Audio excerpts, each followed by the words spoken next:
परमात्मा के इस भक्ति मार्ग में सबसे बड़ा रोड़ा यदि कोई बनता है तो उनका परिवार बनता है, वंशवाद बनता है।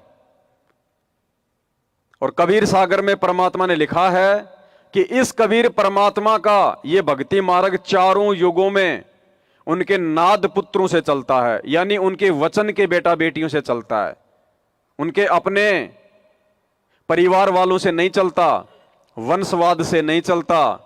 वंश वाले तो हमेशा भक्ति का बट्ठा बैठाते हैं, स्पष्ट लिखा हुआ है नाद और बिंद के प्रकरण में। और ये रिहर्सल परमात्मा ने खूब करके देख ली।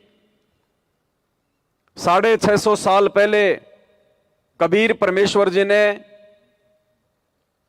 कमाल नाम के लड़के को मुर्दे से जिंदा किया और अपने बेटे की तरह उसको पाला, शिक्षा दी, उसको दीक्षा दी।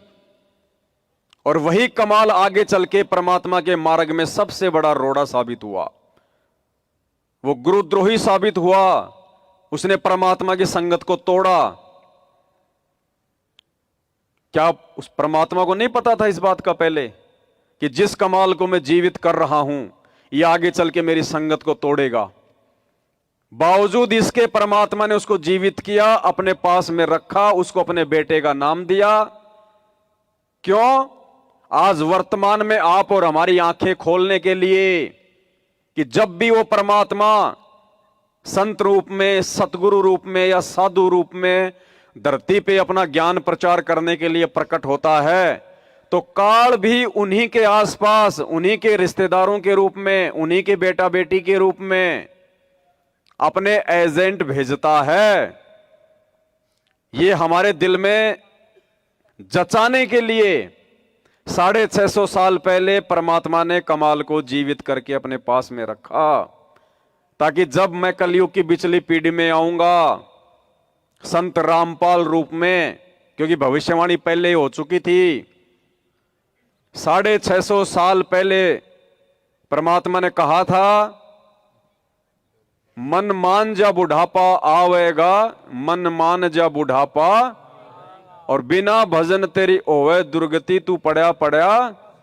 फिर क्या बताया परमात्मा ने लास्ट की चौपाई में? भाई जल्दी ले ले नाम गुरु का, तुझे मनुष्य जन्म मिले। जल्दी ले ले नाम गुरु का, तुझे मनुष्य जन्म मिल जावेगा। क्या कहा परमात्मा ने उस समय आप और हमको समझाते हुए कि भाई जल्दी ले ले नाम गुरु का, तुझे मनुष्य जन्म, कि नालायकों मैं कबीर में गुरु रूप में आया हूं, मेरे से नाम दीक्षा ले लो तो तुम्हें कलयुग की बिचली पीढ़ी तक मनुष्य जन्म मिलते। और फिर क्या होगा?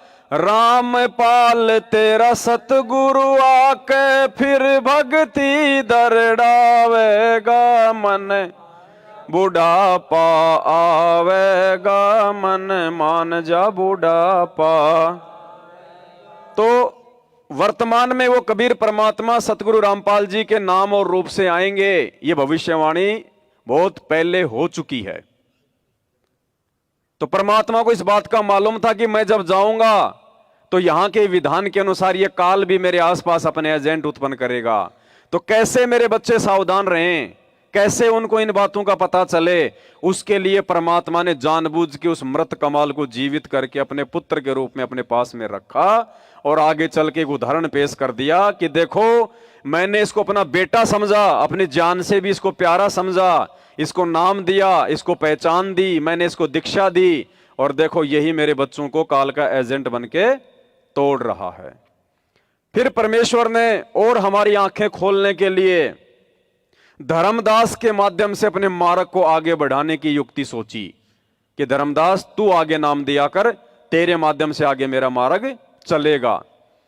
लेकिन काल ने पहले ही धर्मदास के पुत्र नारायण दास के रूप में अपना मृत्यु अंधा नाम का दूत उस घर में भेज दिया, और धर्मदास के माध्यम से भी परमात्मा का मार्ग आगे।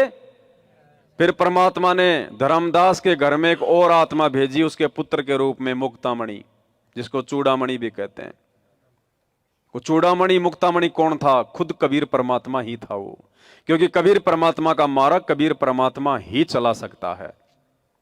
फिर आगे आप गरीबदास जी महाराज जी का जीवन देख लीजिएगा। उनके बेटे उनके मार्ग में रोड़ा बन के खड़े हो गए।